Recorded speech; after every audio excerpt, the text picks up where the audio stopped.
Well, good evening, everybody. Welcome to Woodbine Mohawk Park. And in studio here, Chad Rosema, set to host the Friday edition of Woodbine Racing Live. As mentioned off the top of the program during the changes there, happy 4th of July. Long weekend celebration south of the border. We just had our Canada Day a few days ago. Now our U.S. friends get to celebrate this weekend. I know they're going to have lots of stuff ongoing. I know there's some good racing coming up south of the border as well. Some that we're going to bring in tomorrow on the program from the Meadowlands with a couple of graduate finals. Looking forward to that. But we've got perfect conditions out there tonight.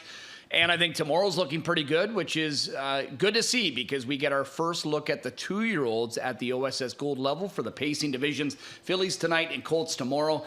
And Randy, as I bring in my Hall of Fame partner, when we saw the draw come out and you see these names, these are some horses we've been following, obviously, in the morning preps. And some of them have been pretty buzzworthy so far. Yeah, for sure. But, sometimes you see it and I see it too. Sometimes the ones that come out early and really pique our interest, they're not the ones that are piquing our interest at the end of the season, yeah. So it's kind of like, to me, it's two different seasons. The guys that have their babies ready to go early, the guys that maybe have their babies to go a little bit late. Right now, we're definitely seeing the ones that are early, and Blake McIntosh, Doc Moore, they've come out with some really, really top quality babies. Just to name a couple, but down as the season goes on, they're just going to keep coming out. It's hard to keep track of them all right now. You were just telling me about one that went in 50 out in Hoosier. 54 last night. Aaron Stutzman with a rocking image. That was impressive qualifying, but then last night kicking off his career. Yeah, it's. As we know, time it's fun to talk about, but we know it comes down to class and who you beat and whatever. And things will get more serious, a couple of months when the Grand Circuit starts to really ramp up for some of these rookies on both the pacing and trotting stuff. But it's an exciting time of year. It's fun to watch. I know for myself, it's so fun to see horses that are coming from dams that you really remember, or in your case, maybe some that are related or from horses you drove. Right? That must be exciting too. It is. It's very exciting. But the big thing that would always work for me, and I heard your live wire with J.R. Plant last night, and you asked him about getting to drive young horses and that. Yeah. And that, to me, I agree with JR on that. That, to me, was always the big thing, is to feel and to see how they progressed along, like feeling them learn and watching them learn. Watching a horse go out on a Saturday baby race and won't get you within 6 feet of the gate. They see the starting gate, open the wings, and they don't want to go anywhere near it. A week later, you take that same horse up there, and all of a sudden now they're curious. They're not scared of it. Now they're curious, and they're going up to it, and you got to keep them away from it. It's just little things like that, watching them learn and that. It's just really, really neat. It's got to be like a coach, with young kids in hockey or football or baseball. It's rewarding. It's very rewarding. Good word. Very rewarding. Yes. And I would have to think it's that. And it can. It's exciting. It extends the training side, obviously, too. But I want to pose to you. I know we got to get into some stuff, but I want to quickly pose to you one of the questions I said to JR last night, because I said, I know when you're driving these babies, it's a lot about you teaching the baby as well. But what is it about the babies that maybe teach you as a driver? Well, every once in a while, you're going to stumble onto one that doesn't need to be taught anything. Okay. And that is that's the cherry on the top of the sundae. Every once in a while, you'll just come onto a horse that knows he's not scared of the starting gate, knows how to go forward or go backwards off the starting gate, knows exactly what he's doing, following a horse, conserving his energy, not fighting with you, and then making a big move on the end of it, and wanting to go by that horse. Every once in a while, you run into those. I've run into it with a Real Desire or a Mach 3 or a Dream Fair Vogel. Just, a control the moment. Horses that, for whatever reason, just understood it. Those are the ones that just make you so excited as a driver. You can't wait for that 7-day rotation to get back behind them again. Yeah, I know you were a guy in my mind that was always one of the guys you always respected developing young horses. There's names you throw around that always like that, but many other horsemen told me the same thing. Was it always like that for you in your career, or did you have to work to that? Yeah, no, in a way it did, because my father wanted things specifically done, and it was all about working to a goal. Don't go too early, too fast, too early. Right. That was his big thing. Slow early, fast late, that kind of a situation. So at the start, it was a learning process for me too. But what happened with me was I went from from basically not schooling any to schooling, all kinds of them, within basically a year. So what I did was I kind of started watching the guys that I thought were real good at it and basically trying to emulate them, whether it was a Condren or a Bill Gale. Those were two of my favorites. Brownie had a different way of doing it, but I liked the way he did it too, And one of my other favorites too, especially trotters, was Trevor Ritchie. Oh, okay. Loved the way that he did it as well. So basically, I tried to take everything that I could from them and, more or less turn it into my way of doing things. All right. And I love the way, right now I can name a couple of guys like James McDonald, Louis Waugh. There's two right there. I like the way that Dougie does it. I like the way Bobby does it. You know what I mean? They're trying to not do too much in the morning when it really means nothing. It's a teaching sort of a thing in the morning. Even if a horse, you put him in a race where they're all ready to go 2-2 and yours is ready to go 56, you still have to teach them. They still have to learn, And another one that you brought up last night was the colt that Pentland and McClure the took Bulldog, right, first and Bulldogs winner. McClure even said in there that it's basically a learning experience for these horses. You know what I mean? And I love that these young guys are trying to teach these horses to be good horses. You know what I mean? Because you can teach one bad habits just as quick as you can teach one good habits. All right, we got the wheels rolling up There there you go. tonight. I love talking 2-year-olds, yeah, brother. I know. There we go. We got lots to talk about tonight with that. Quickly, as we go back to last night, I know you were able to tune into a bunch of the action from the comfort of your own home, like many, I think, do these days anyway. If you are a favorite player, then you had a pretty good night. I know myself, a lot of times, if I can, I try and see if I can beat the favorite, so not so good for me because it was a clean sweep last night for the favorites. They went 10 for 10 on the card. I did happen to have, I believe, the highest priced winner on the card, and that was Chris from the 10 hole. $6? Yeah. Made that one my all-in play from out there. She was good. Yeah. BL Stevie. Yeah. So nice to see PL Jill get a winner out there. But as far as how things were setting up, and you and I have talked about this for a while now, this has been pretty consistent where you need to be at 3/4. And maybe we do need to start diving a bit deeper into looking at some other stats, maybe not just from here. How is it getting to this point? Now, we did have a couple. I know Bob and the one with All Smoke and Mirrors. It was the favorite in a field of 7 and was sitting next to last, turning for home, but was able to sweep by them. The one in the 6th race, I can't remember which one that one was. But anyway, we only had a couple that really came from out of it last night to win. Yeah, but still 6 is better than, we were seeing for the longest time 1-2. It was 1, 2, 3 was maybe like the furthest back. Right, we and then we started to see a couple of 4s. And then, then we started to see like 1 or 2 5s. Now we're seeing 6s. It's starting to get a little bit better. Where I'd like to see the stat is I'd like to see where horses finish where they're positioned at the quarter pole. I'd like to see that, on this and that's track. what I'm saying. Like somebody could quickly interpret that as saying, "Wow, it's a lot of front end horses." Well, Right. no, it's not necessarily. Don't get me wrong. We have our fair share of front end horses here, but it's just that you might not necessarily. You might have got away 6th or 7th, but you're in that position turning for home. You're just making sure you've somehow made your way up to that point, right? But yeah, no, I agree with you. I think we do maybe need to go back a bit further. Yeah, let's tell the story a little see bit where more. it is goes from there. Yeah. All right. Yeah, we're putting more on Luke's plate. Yeah. Right? That's basically what we're doing.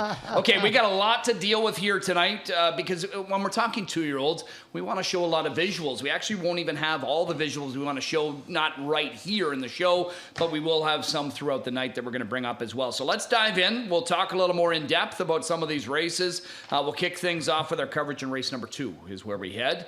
Fillies and mares on the pace here, 5 and under. Nominators of $3 or $65,000 a lifetime. Field of 7. In this one, Randy, and I know that you want to have a look back at Dirty Diana. Is this the most recent where she made the miscue? Actually, no, I'm looking at Rock Shadow. Oh, Rock Shadow. Race. Oh, Dirty Diana's coming out of that same race. I got you. Yeah, so Dirty Diana, lots of changes coming in on her tonight. Yeah, nice to see after making the break, right? She's getting a bit rough and then made a break in the stretch. Right, and 61 to 60-inch hobble. I say if you wear a 60-inch hobble, you really don't need 61 that bad. So I think it's more or less of a lateral move. I don't think it's going to slow her down any. But this is Rock Shadow, Chad, has a good date to work with, June the 27th. Now stepping up in class, going from the non-winners of 2, but has always raced very, very well no matter what class that she's in. So let's take a look at her. Had the 8-hole to work with last start. Travis Cullen sitting behind her, and she comes a vicious back half of 54 and 1. Here she comes on the outside right now. And I mean, really, James is going to win this race, but to me, she's the one with the big wheels on the end of it. And you can see on the run out there, right up alongside of these other horses. I thought she looked real good and going to come right back in here, but with a much better post position. Maybe be able to catch a little bit of a price on her. I think that the 2-horse Lane Side in Control is really going to be the one that's going to take the most play in this race, with the broken equipment, especially in that last start. I'm just trying to refresh my memory as to what was the broken equipment on her that night. If you give me a second, so I can quickly bring that up. These judges' reports are readily available. Well, you'd know exactly where to go to get them then. What race was she in? She was in the 8th. She was in the 8th. So judges' report says it was a shoe. Yeah, shoot. Yeah. So but still, big portion. horse, she needs all 4 of them. So maybe she could have won a little bit more. Yeah. Who knows? But I'm going to try to beat her anyway. Or, I mean, I'm a decent mare because I'm special at beat her too. Yeah, I'm going to put her up on top, Lane Side in Control. I just think that she's really tough right now. But Rock Shadow, I just thought that we needed to show that one. Better post position. I know she's coming up in class, but that was a good effort. We don't often see that kind of a close here, but she did well. But you can see even just 2 starts ago, she can leave out of there a little. She can but leave even too. Tonight, it's a field of 7. She's not going to be too far out of it really at any point. I think the biggest thing she has to overcome is the class up. Yeah, I think Always Dawn, it's been a successful trip to the U.S. for her. Now she's been in the Stallion Series, which is the equivalent of our grassroots, but winning nonetheless. And Tony Beaton will keep the training duties on her as she comes back here. Okay, that's race number 2. Let's go to the 3rd. We've got 3 2-year-old races tonight. So we've got the big gold coming up in race 5, but then we've got 2 2-year-old filly trotting events in races 3 and 6. Looking forward to this because I think we do have some talent coming out of these contests. There's the lineup. The morning line favorite is the 5, I Take the Cake. Blake McIntosh already has multiple 2-year-old winners, which is no surprise. It's become his bread and butter, right? Buying these babies, developing them, and getting wins, not just here, all over. I mean, he won again last night in Vernon. Had a 2-year-old win there for him, so he's got coverage kind of everywhere. But I Take the Cake was second. I'll Have the Red was this Huron charge that came on through late. I Take the Cake was drifting, in the stretch on somewhat of a line, I guess. Yeah, she was a little bit there, but she did all the work. So you could see her maybe getting a little bit tired. She didn't do all the work, I guess, but she did quite a bit of it. Dougie cut it with that Walner. Right, and then Ricky comes split between them and come flying on the end of it. I wouldn't have given you a quarter for where Ricky was halfway around the last turn. Yeah. But boy, oh boy, like she knew what to do. Yeah, there was some wind assist that night, but it didn't matter. She was flying. She was. Yeah. So the replay that I sent in, though, Chad, I got I Take the Cake in for second. Obviously 57 her last start. So really, everybody in this race is going to play catch up to I Take the Cake. She's got the start already, right? Yeah. Right. But Emmy Laurel is the one that I'm going to show. Now, what I like about her is, McClure went with her in her last one. We're going to show you that replay. He chops it out. That's another good sign to me. She was able to last on the front end. And she's going to go from Claude Cadieux to Justin Turcotte, who's, starting off, a really good season with his horses as well. So M.E. Laurel is the way that I'm going to go. Big muscle mass filly here out of a Cantab Hall mare, almost a $70,000 Harrisburg purchase. I like the way that Bob's keeping her at task. I mean, I'm not going to say that the gate is sloppy, but I do think that if he didn't, keep her at it, she maybe could, roll off or something that way. But he's coming right back to her. I like that. She had a nice second at Grand River, 28-3 on the end of it. Comes back here that we just showed you, 28-4 on the end of it with the bit in her mouth. So I think that she's going to be good to go in here. I think she can catch up to that 57-2 speed badge that I Take the Cake is coming in here with. Yeah, and Claude Cadieux, I think, originally started out with the Quintus Hanover too. Yes. Isn't he developing? Yeah. Before Moreau, then going, I think, back to Claude. And I think briefly. Claude had Fashion Frenzy for a little bit as well. Okay. Yeah. So, Emmy Laurel, one thing you pointed out, Grand River, that final quarter, 28-3, one of the reasons why I picked Tyler Bohr, Thunder Trotter, that raced really well last night to be second behind the one James drove for Benny B, was that what I find at Grand River is that... Is that Call Me Parker's race? Yeah. Oh, okay. Yeah. They don't come fast quarters there on the end of it. Right. Right? Right. Very quick early. They'll go Right. some quick miles, but they don't come really fast final quarters. So when I see one that's decent, when I'm seeing a 2-year-old trotter coming home in 28 and 3, that's good. Yeah. Really good. And it doesn't really matter where you race them, here, Georgian, Grand River, or Flamborough, wherever. Once you see sub 29 on Yeah. a young horse, you know that they're doing their job. Yeah. Tyler Jones stopped in the studio last night. I know we had a light schedule last night, but happy he stopped in even for just a couple of minutes. Bingo night, I had told him, I said, listen, this was one that I'm picking tomorrow. What do you think? And he kind of lit up a bit. Mm-hmm. And he said, this has sort of been his dad's sweetheart. Oh, nice. And, basically saying this is kind of their star pupil training down. Nice. And I'll tell you, this morning there were 12 baby races again. They had a good day. Tyler Jones and his dad, they had a handful of horses put in some really good performances this morning. So I think he's got to be pretty excited about the roster of rookies they got. But I like bingo night. It's just, how do you do it from the 9 hole in your first start? That's the whole thing. How are they going to do it from out Right? there? You don't want to use her too hard. You don't want to use her too hard, but but to the same effect, you want to at least have one horse in behind you. Yeah, You know what I mean? There's nothing worse than getting away dead last because you're really not teaching them that much. You got to have a horse kind of on your back too. And many of these are likely prepping for the first gold coming up, which is just around the corner. Now, for the 5, I take the K, Captain Corey. I think that's PA, if I'm not mistaken. Now, Captain Corey, I just happened to look at some sire statistics. Last year, remember how Green Manalishi was all the rage and continues to do some nice things here in Ontario, but it seemed everywhere you looked, every night there was a Green Manalishi showing up with a winner. I mean, it was just piling them up. Captain Corey in his first crop, going into today, already 10 winners. Oh, wow. Good for them. Yeah, winning stakes south of the border already in the sire stakes. Already had one, I think, get over Pocono, like 54-2. Wow, But unbelievable. yeah, 10 winners already for Captain Corey. Wow. Really lighting it up. Okay, so that's the third race that we're looking at. That starts the early pick 4. We'll skip over 4. That begins the pick 6. We'll go to race number 5. This is the Ontario Sire Stakes Gold. Leg 1 for the 2-year-old pacing fillies. 140,000 because it shows up and it's just one division, not even a full field, 10 horses. I was kind of surprised, to be honest with you, because we've seen so many cattle washes out here. And then obviously there's others as well. It's not just cattle wash. I wouldn't have predicted that we were just going to see one division. No, me neither, but wow, what a division. Yes. Whoa. And we're seeing that with the Colts again tomorrow, too. Yeah, I mean, but I feel bad leaving some of these horses out. 100%, yeah.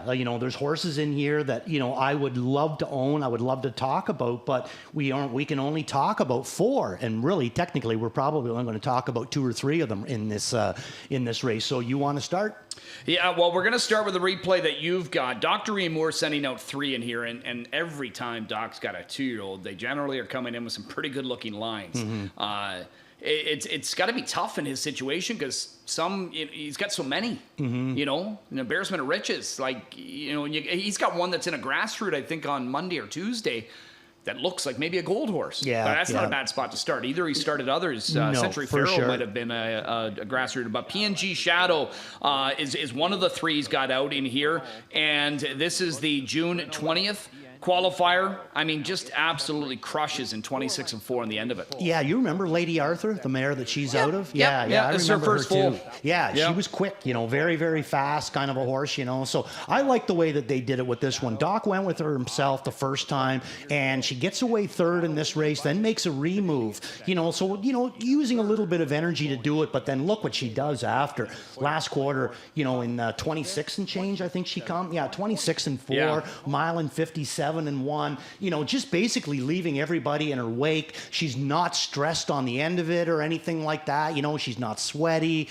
Just a lot to like about her. And Louis Waugh going to come back in with her. So I'm going to throw her up on top. Are you using her at all? I've got her on the bottom of on my the top bottom. 4. Well, there but you again, go. Where do you go? Exactly. And I mean, Louis was listed on all 3 of Doc's. All 3 are coming in with 2 qualifying wins apiece.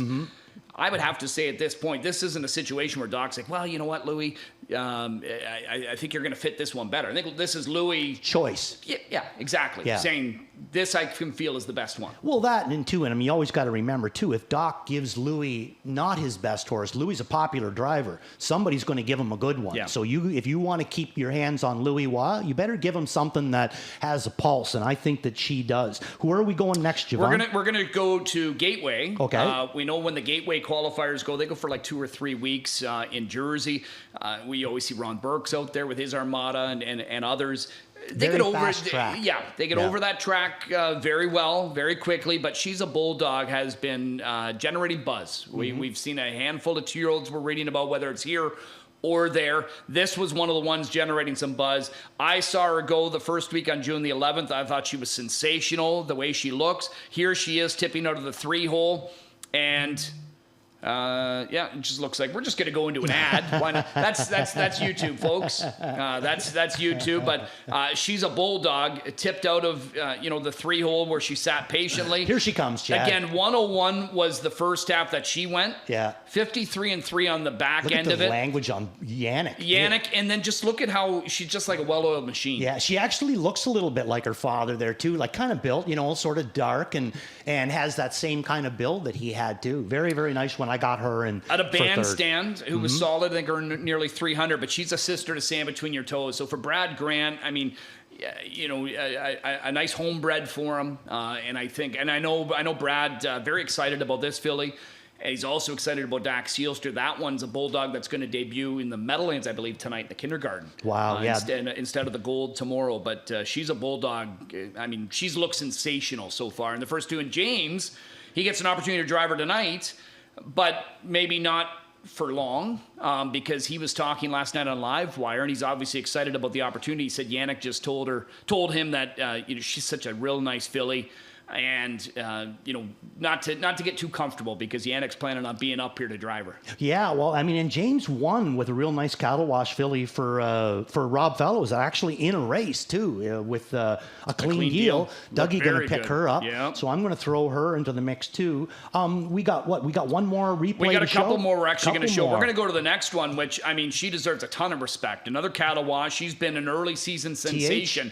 TH, check me out, and I mean, the first start was impressive, very professional, and then just as professional, if not even better, last time. I mean, Bet's a Bet who, she's a high-speed filly. Scott Young was talking about that. She's starting to angle, but look at how Tyler Borth and his filly handle this on the inside. I mean, I don't even think he's really stressed. He just calls on her and she responds. Yeah, for sure. And something, the first week that he drove her, like you said, impressive effort on both horse and driver. He gave her the perfect scenario of a trip to make her get better and better each week. And I think that's what we're witnessing here right now. Yeah, it's just a horse that's going to get better and better. He didn't overdo it this week either. Each week that she races, she should get stronger the way that they're doing it right now. But I'm going to throw her in for second. I'm going to go with PNG up on top. Check me out in for second. She's a Bulldog, the other one that you showed, in for third, and a clean deal in for fourth. But you're using a different one, I think. You're going down to what, Gentilly? I've got her into the top three. I'm going to go She's a Bulldog over TH Check Me Out. Okay.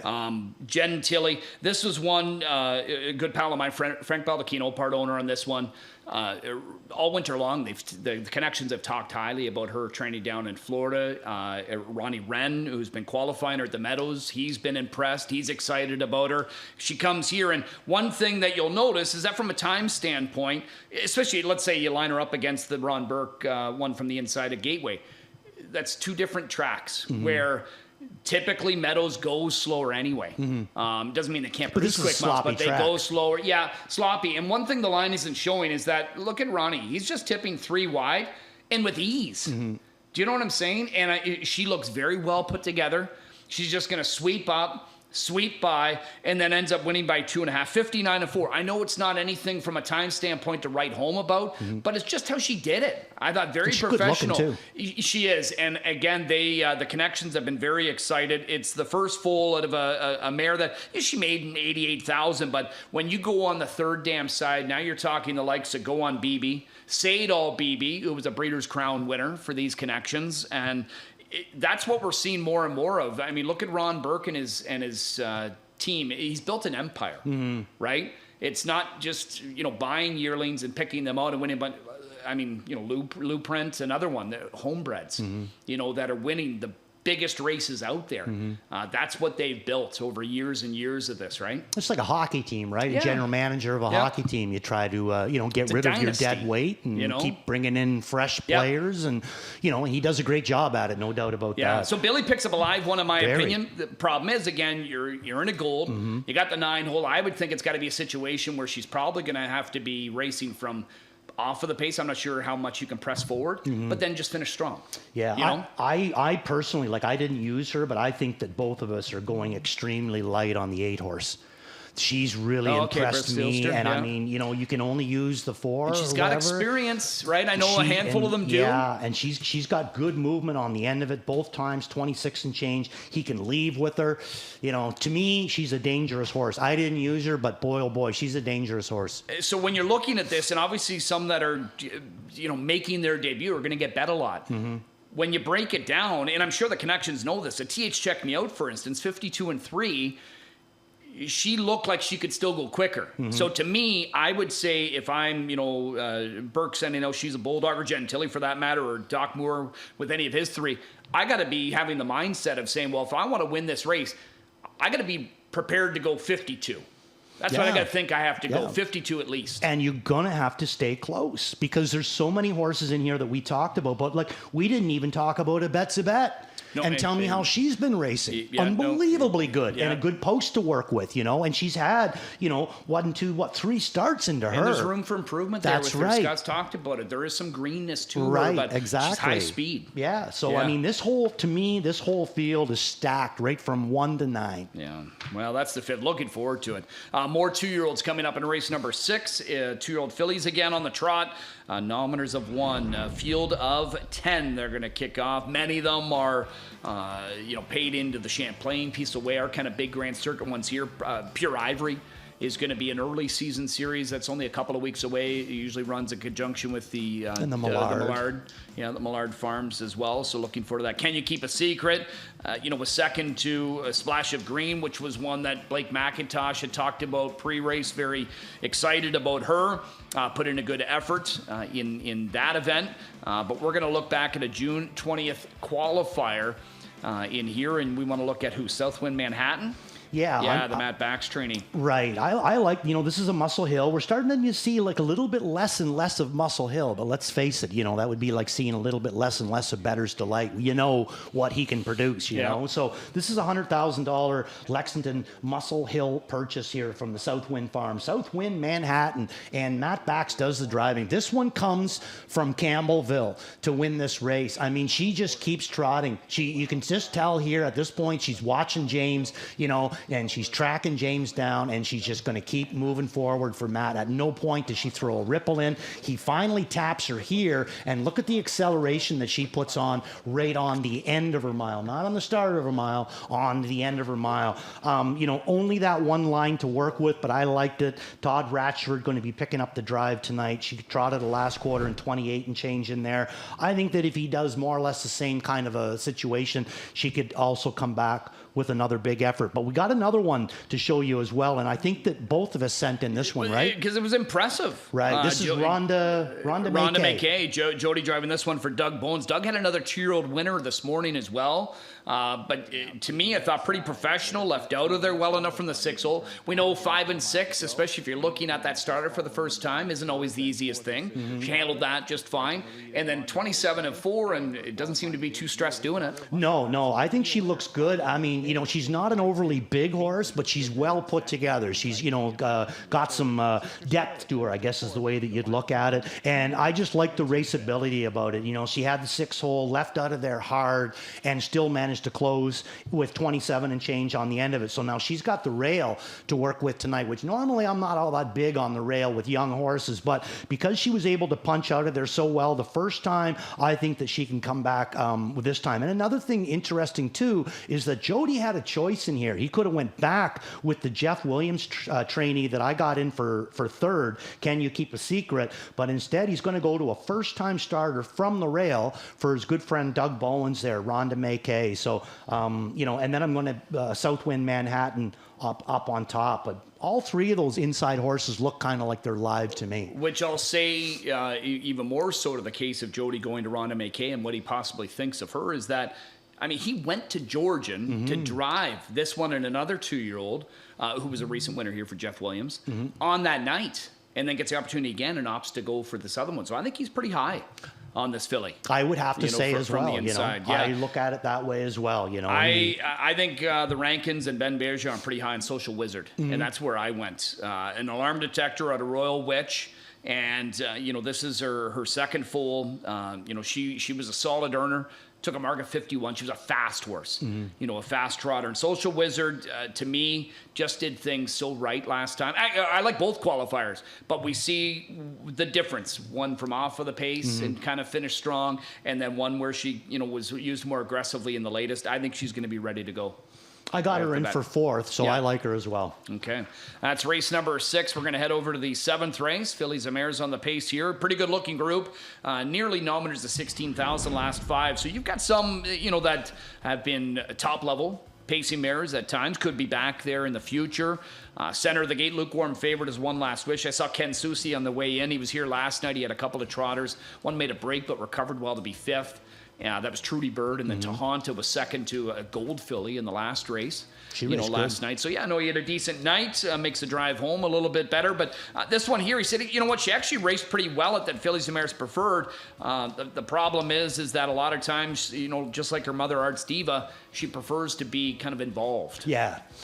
I'm going to put her up on top. I like She's got a big shot in here. Yeah, and a drop down, from last week there in the Fillies and Mares, dropping back down into this non-winners of 15. I think Chris did a great job subbing her. She didn't make any money last week for anybody, but she certainly didn't have any harm done to her either. I think that she's going to come back with a good effort. So he is on the outside. If he'd erased her down on the inside and did nothing with her, I don't know if I would have been putting her up on top, but he moved her to the outside. Number one, that tells me that she must have felt good when he did it. And at this point is when they start to sprint, and she just doesn't have it. But look at the body language on Chris. He gives her one tap. He knows that there's just not a whole lot there right now, but he doesn't overdo it. He moves her right back up onto a helmet. She's going her neck.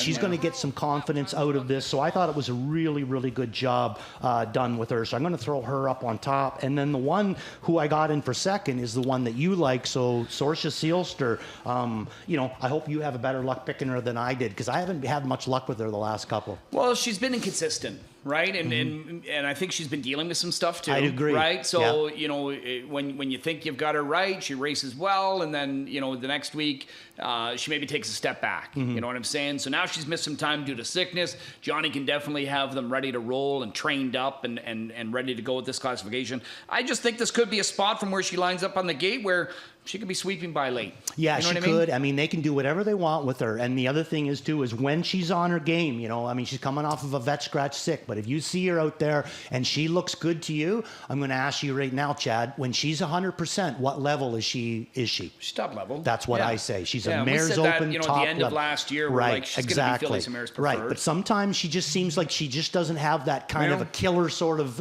instinct. She's, vet scratch sick in her last, missed a little bit of time. You might be catching her with some fresh legs. And it's win-win for the connections because, she's already paid herself back. Even if she doesn't turn into what they hope she will be at a consistent level, she's going to be a great broodmare. Oh, yes. Right? She's got good breeding herself. Yeah. And good size. Whether they decide to just breed her or if they breed her and sell her, whatever it may be. But, they always have that. 2 years from now, if you've seen something out of Sorcia Sealster, I'd take a look at it. Yeah, and the baby. 100%. Yeah, 100%. Okay, we're going to skip over 8 and 9. 9th is the Fillies and Mares Preferred. That was actually the replay, the most recent that we were seeing there with Grit and Grace winning yet again. For sleeves optional Kwitnowski. Race number 10 to kick off the late double. Fillies and Mares 5 and under, nominators of 19,950 lifetimes. So this is kind of that in between a nominators of 1 and nominators of 2 the classification. Buffer. Yeah, that they the sort buffer. of put up in here. Morning line favorite is the 4 Park Avenue Jenna. Now, I thought initially Dave Maneri was actually listed to drive this one at Grand River. and I don't know if he made the change that night or it was at scratch time, whatever it may be, but I thought I remember Rallis telling me that. Garrett Rooney drove, and I mean, that was some pretty wicked fractions. But that's what they do at Grand River, too. They go some pretty quick fractions up front. Well, and she was helping them. There was a remove, and then it looks like somebody took her on, from the half to the three-quarter pole. So, she was raced hard for her second start back, but she was a winner here in 52, her first start. So, I mean, I'm sure that she had the miles into her and that. Is there going to be a little bit of a bounce? She's young, only had the one start, to work with. I'm going to take a risk on it and say that maybe there potentially will be. So I'm going to throw her in for third. Where I like is this 6-horse. It had to be you. We all kind of waited on this one her last start because we know that she, really liked what she did as a young horse, but then she had all that time off. So a lot of us were curious, how is she going to look? Well, I thought it was a good test, and I thought that she passed this test with flying colors. So I'm going to put her right up on top now. We haven't seen 52 to her, but if she can go 53 flat in this week, I can say, I think she could easily drop to 51 and change. So here it is, James splitting horses with her. I'm going to come down in between it, and look at the way that he is. He finally draws the sword, moves the whip up into the air, gives her the wheel disc one little tap, and then quiet hands again. Does nothing with her, snuffs her back up again, makes her feel the bit in her mouth to give her some confidence at the end of it. I think that she is good enough to go in here. I think that they can race her however they want. It's a nice first start off a length Right. Yeah. And, I think that they're, at some point they're going to have to make a decision. What are we going to do with her? Are we going to go prospect, grassroots, or are we going to go gold? So I think that right now they're going to have a chance to race her tonight and see just exactly where they are. Yeah, and she had JD kind of stop at her face, too, off the turn, handled that just fine. So, yeah, pretty good. So you and I riding together there in race 10. Let's go to the finale as we are getting closer to our first race post time here on this Friday. We close the card out with the numbers of 6,000 last 5, group of fillies and mares on the pace. And we are going to look back at a June 27th event because it looks like you and I are riding together here as well onto the 3, Job Hunter. Now, Job Hunter, it was unfortunate because she'd been racing so well. I thought she was a nice claim. Ryan Willis was the one that picked this one out, for he and Des DeCoeur, and I think she's proven to be a nice acquisition for them. She had raced really well in the first couple of legs of the pop-up, and then the pop-up final. She raced really well, but couldn't race the way she normally does. But it still worked out okay to be fourth. She just had a bad draw to start with. Yeah, exactly. I think Trevor kind of had his hands tied, with the 9-hole, coming out of there. And it was a pop-up final. We had a lot of horses that were, making lots of leaving power out of there. So he doesn't really have a whole lot of choice. Sometimes you just got to take what the racing gives you. And I thought he did as good as he possibly could. He's really got along very, very well with her. You can see the 3 starts that he's drove her. He's had a win, a third and a fourth. That fourth being in the pop-up final out of the 9-hole, pacing a mile in 51 and change. The fastest mile that I remember, her pacing anyway, unless she happens to have something else in there. She's got a mark of 52, but now moves down into the 3-hole and retains Trevor Henry. I think that he knows that she's going to be good to go. So, yeah, that's how I'm going to go in here. Where did you move in for second? A few choice words. Oh, interesting. Yeah. I put her in for fourth. I think she might have been sick that last start, too. I agree. She's too good to show I the see lines her that she rebound, is. but I like Miss Chantilly.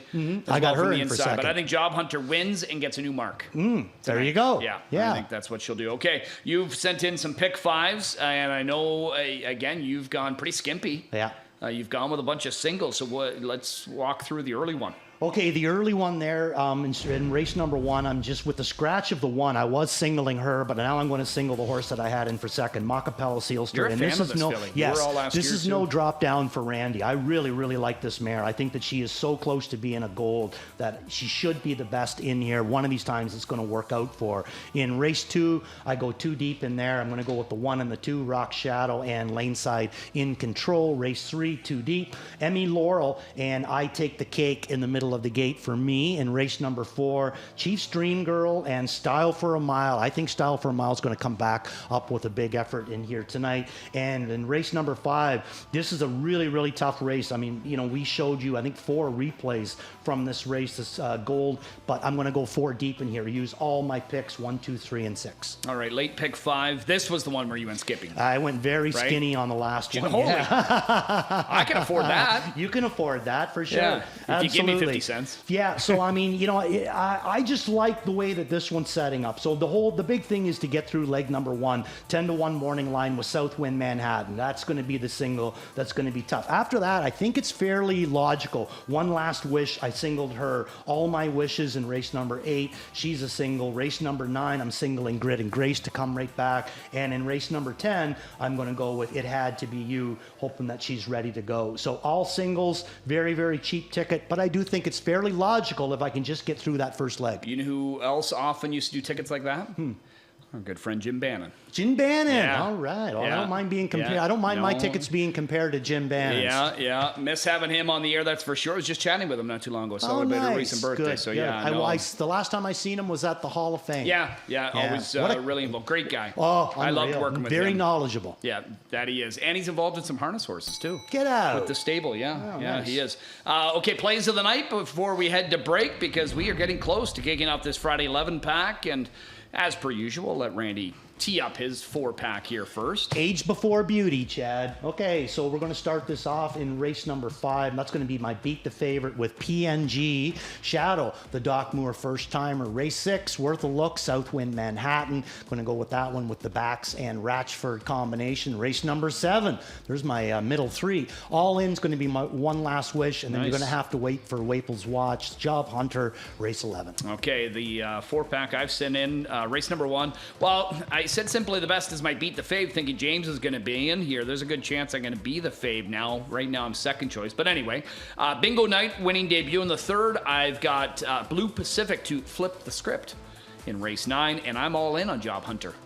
Good in for race you. 11. Now, before we leave, can we quickly talk about Simply the Best, why you're going there? You know what I mean? Because I think that this is a very logical one. I didn't put it in on my ticket, but I completely understand why you did on yours. Yeah, this was just a horse used. A couple of moves last time. It was even live on the end of it, and so live that, either you run over the horse in front of you or you go off the track. Well, ended up going off the track. But now you go Pascal Berube to a guy that obviously knows this oval. You can drive your blindfolded in Louis Waugh, and I think he's picked up a really live horse that likes to win races. So I do like Simply the Best, and maybe I would have never beaten Forever After All. I might not still win this race, Right. but I was picking her right off the bat to try and get a bit of a better price. So those are our plays of the night. Here are the other handicappers and their lineup.